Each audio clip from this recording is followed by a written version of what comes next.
Salut la brigade, votre recette flash du jour aujourd'hui c'est un flan pâtissier. Cette recette c'est Grégoire et Louise, sa fille qui a 10 ans, qui me l'a demandé cette semaine. Alors la petite Louise en fait c'est un peu notre ambassadrice de cœur. Elle était la première à nous prendre un carnet de dessert et elle adore avec sa maman préparer les desserts et m'envoyer les photos. Alors on lui fait un petit coucou. Donc pour ce flan pâtissier, je vous donne vraiment la recette de base. Après on pourra la décliner, mais comme d'habitude, ce sont des recettes flash, des recettes de base. Maîtrisez bien cette recette et ensuite on pourra faire d'autres recettes à base de cette recette. Et dans cette vidéo, je vais vous donner une astuce quand vous faites des bêtises comme moi quand vous préparez la recette. Parce que ici, en même temps que je cuisine pour vous, je filme, je cuisine, le téléphone il sonne comme je suis dans mon restaurant, donc je dois répondre. Et j'ai fait une bêtise pendant que je faisais le flan. Mais finalement cool, parce que ça me permet de vous présenter comment récupérer une bêtise quand on fait cette recette. On regarde ça tout de suite en vidéo. Alors, pour un appareil à flan pâtissier, vous aurez besoin d'un litre de lait, 90 g de maïzena, 150 g de sucre, 4 œufs et une demi-gousse de vanille. Alors, la première chose à faire, c'est de préparer son lait. Donc, j'ai mis 90 centilitres dans la casserole, 10 centilitres dans un verre mesureur. Et j'ai pris ma vanille que j'ai fondue en deux. Voilà, je vous montre. Et je l'ai grattée pour récupérer les petites graines de vanille que je vais mettre dans mon lait que je vais faire bouillir. Les 10 centilitres que j'ai prélevés, en fait, ça va être pour faire mon mélange avec les œufs et la maïzena. Donc, je mets mon lait à bouillir. J'ai mis dedans la gousse de vanille et les graines de vanille.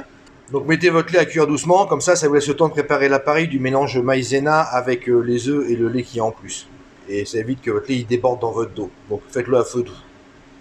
Donc, j'ai cassé mes 4 œufs dans ma bassine. Je vais rajouter la maïzena. J'y ajoute mes 10 centilitres de lait.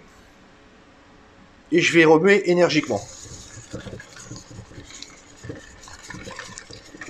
Regardez la texture que vous devriez avoir. Hein. Ça reste liquide épais. Donc vous inquiétez surtout pas. Je vais aller vérifier mon lait maintenant. Voilà, mon lait commence à chauffer. Donc maintenant, je vais rajouter mon sucre. Et je vais mélanger. Et je laisse monter à ébullition. Voilà, mon lait monte à ébullition, donc je vais l'éteindre.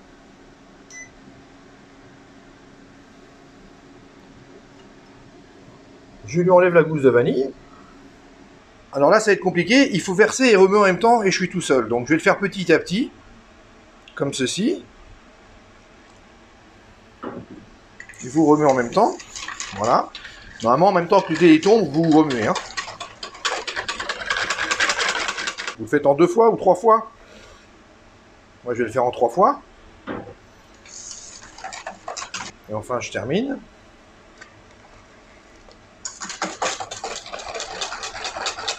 On a bien remué le mélange avec le lait et de l'autre côté, maïzena, œuf et le sucre, tout mélangé. Donc, je vous montre parce qu'on va finir à la spatule, en fait, parce que je voudrais vous montrer l'onctuosité. Donc, vous voyez, là, pour l'instant, ça reste assez liquide quand même. Hein. Vous voyez, ça ne tient pas dessus. Donc là, maintenant, on va remettre en cuisson. Donc, on va reverser dans la casserole. Et on va remettre en cuisson pendant environ 2 minutes. On va surveiller en fait la texture sur la spatule. Donc je reverse dans ma casserole l'appareil. Vous rallumez le feu. Alors on va le faire à feu doux, surtout pas à feu fort. Hein.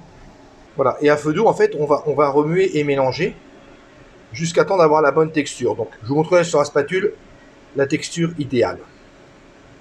Donc voilà, au bout de 3 minutes, vous avez vu ça s'épaissit. Et je vais vous montrer, alors il faut bien remuer au fur et à mesure, sinon ça va faire des grumeaux. Vous voyez, moi je me suis un peu laissé surprendre. Elle va être belle, mon flan va être beau, mais il a fait un peu de grumeaux parce qu'entre temps j'ai dû faire autre chose. Mais voilà la texture que vous allez avoir, vous voyez. Alors, la seule différence, c'est que si vous n'êtes pas la même bêtise que moi, vous n'aurez pas de grumeaux. Donc maintenant on va la verser soit dans des ramequins ou dans une tarte. Moi en l'occurrence, je vais faire un flan pâtissier, donc ça va être dans un fond de pâte brisée. Je vais vous montrer ça tout de suite. J'en profite en fait pour vous montrer quand on fait des bêtises, comment on les récupère. Là en l'occurrence vous avez vu les grumeaux que j'avais tout à l'heure, donc je vais passer mon appareil à flan au tamis et j'aurai plus de grumeaux sur l'appareil que j'aurai récupéré. Voilà, donc mon appareil à flan il avait des grumeaux en fait, hein. Donc je l'ai passé au tamis et vous voyez maintenant il est tout lisse. Je vais pouvoir le verser dans ma tarte qui est juste là. Donc je verse mon appareil à flan dans ma tarte. Vous voyez la texture? Voilà à quoi ça doit ressembler une fois que c'est dans votre tarte. Je vais la mettre 35 minutes au four à 180 degrés. Je l'enfourne et on voit ça après.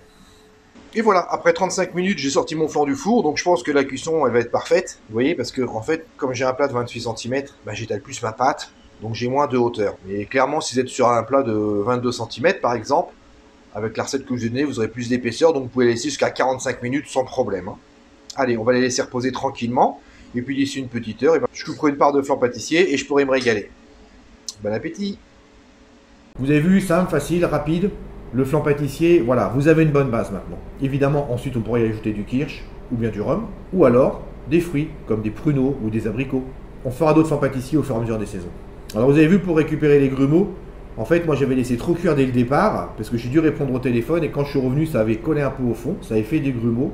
Donc l'idée c'est de bien fouetter, arrêter tout de suite la cuisson, verser dans un tamis et le passer au tamis. Et finalement vous allez garder tous les grumeaux et vous allez récupérer ensuite un bon appareil à flan. Pensez à noter cette recette sur votre carnet à dessert et si vous n'avez pas encore, vous pouvez cliquer sur le lien dans la description de la vidéo. N'hésitez surtout pas à me laisser vos commentaires ou des questions ou si vous aimeriez voir des recettes de dessert cuisinées pour vous et je les ferai avec plaisir. Je vous invite également à partager cette vidéo avec tous vos amis qui aiment cuisiner ou qui n'ont pas d'idées pour cuisiner tous les jours. Et moi, je vous donne rendez-vous demain midi et quart pour une nouvelle recette flash. Bye bye!